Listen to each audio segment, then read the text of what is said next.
And welcome back here to Live Now from Fox. I'm Andrew Kraft. All right, let's get out there to Germany. We're still following this deadly Christmas attack there at one of these Christmas markets. And look at this video we've been showing you throughout the course of the day there. You see just the melee that this caused. Well, now we have new reporting in from the Wall Street Journal saying that the driver rammed a car into a Christmas market in the eastern German town of Magdeburg, leaving at least 2 dead and more than 60 wounded. The suspect, and the Wall Street Journal has more details on this suspect, a 50-year-old doctor from Saudi Arabia who had been living in Germany legally since 2006. That suspect is in custody, but other details suggested, this is the Wall Street Journal's verbiage, a more complicated picture of a man deeply critical of Islam and who felt persecuted by German authorities. The Wall Street Journal goes on to say that the Saudi national had arrived in Germany in 2006 as an asylum seeker, arguing that he fled the Islamic theocracy that ruled Saudi Arabia. Now, he obtained refugee status and later received permanent residence in the country, where he started working as a doctor and a psychotherapist. He lived in the town of Bernburg. Now, they say the man rose to prominence in the small Saudi community in Germany as an anti-Islam and women's rights activist. He ran a website and several social media channels warning about the dangers of Islamization and advising prospective asylum seekers. The man posted frequently about what he said was the persecution of women in the Middle East here. To help us make sense of this new, really extensive reporting there in the Wall Street Journal, let's bring into the conversation now our friend there, Vice President at Heritage, Victoria Coach. She joins me. Victoria, thanks for being with us here. This is just a devastating thing to cover so close to Christmas. Your first reactions, your first thoughts on this piece of reporting by the Wall Street Journal. The picture is coming clearer about who may have carried this out. Well, Andrew, there's actually some mixed reporting on this guy and what he may or may not have done in Saudi Arabia that led him to leave the kingdom and come to Germany, and then that the Saudi authorities actually wanted him back and had a lot of concerns about him. So I agree, that some of his online postings suggesting that he was in a more tolerant, pro woman kind of framework, makes this more confusing. I kind of have to wonder what the Saudi authorities knew as well about him. So, this is just an awful attack, eight years almost to the day to the horrible Christmas market attack in Berlin that took, I think, 70 lives.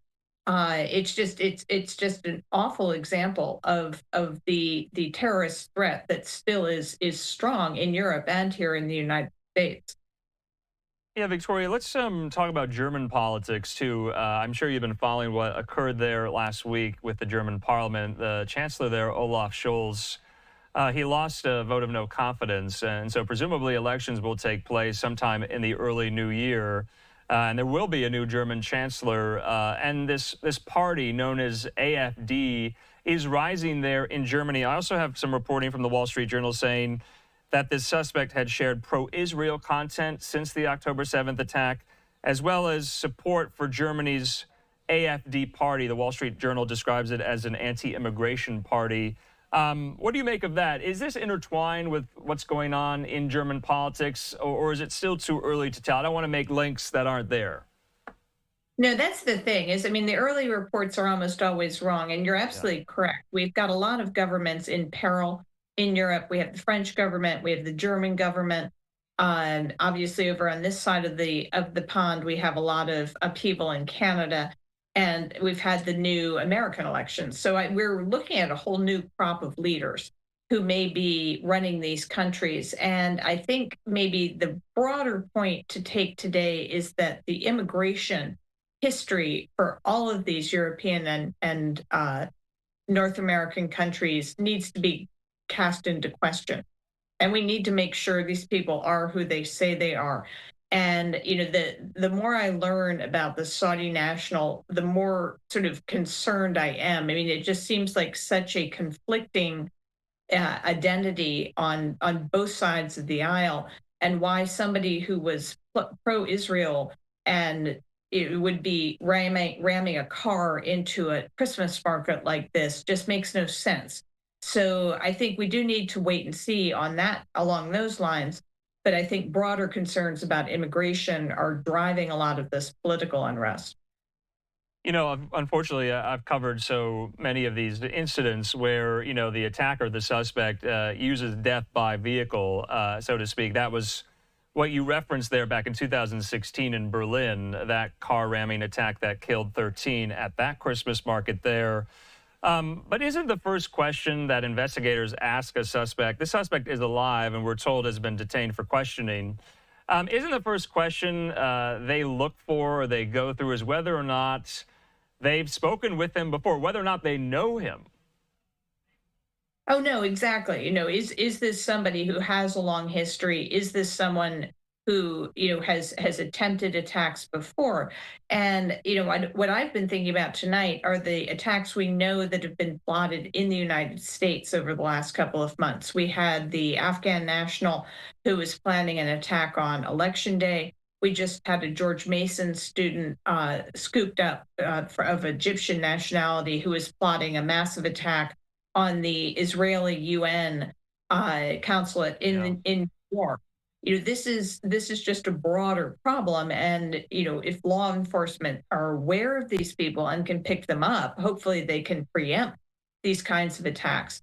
But one worries that somebody gets through the way clearly it did in Germany today. Yeah, and of course, also foiled plots in Europe just this summer. I mean, I'm thinking of the Taylor Swift Eras tour, the 3-day swing there in Vienna in early August, and that was thwarted with the help of U.S. intelligence and Austrian officials, obviously. But, the question of who knew what when about whoever, we haven't seen any reporting to suggest that, he was in the crosshairs of, German intelligence or German law enforcement just yet. No, just from the Saudis saying that they had concerns about him, and the Saudis did put out a statement about an hour ago, saying expressing sympathy with the victims and condemning the violence. So I think there are probably another couple of chapters, Andrew, to come on this to really get to the bottom of who this person was and why he decided to take this horrific act this afternoon. And in recent memory, of course, I hate to say this, but there has been a type and a rubric and a playbook for how these stories go when it comes to radical Islamic terror, especially in Europe. And so this would turn that type on its head because we're not seeing any hallmarks of that. No, and that's why I said I think we need to take a little bit of time here. We need Yeah. to get some details. There seem to be two different narratives playing out, and so figuring out who this guy is and specifically why he would decide to do this today on, almost as I had said, this the anniversary of the Berlin attack. Was the rest of this a subterfuge and this was his actual purpose? We just don't know. So we're going to have to figure this out. I think the number of people wounded here, which I believe is close to 70. I think 15 are in critical condition. This was a very serious incident, and so I think there are a lot of reasons to be a little bit cautious as we get to the bottom of it. Yeah, Victoria, just lastly, I mean, does the U.S. or any, agency partners here stateside, do they have a role in helping our German allies there in this investigation? Oh, we all should. I mean, there should be intelligence community cooperation, which is very, very close with Germany and the United States. So anything we know, we've heard, we've collected, should be shared with them, and hopefully, as I said, we'll get some more answers in coming days. Yeah, Victoria Coates there with Heritage Live for us. Victoria, thanks so much. If we don't chat, please have a great Christmas. Merry Christmas, Andrew. All right, in the meantime here, I wanted to make sure we got that in. Just some really incredible new reporting by the Wall Street Journal. We read that out about some of the profile of this suspect who rammed his car into that Christmas market there in Magdeburg. And this is in East Germany there. And it's a story we're going to have to stay on top of throughout the weekend. At least 2 people killed and just a tragic set of circumstances this close to Christmas. We'll be back in just a moment.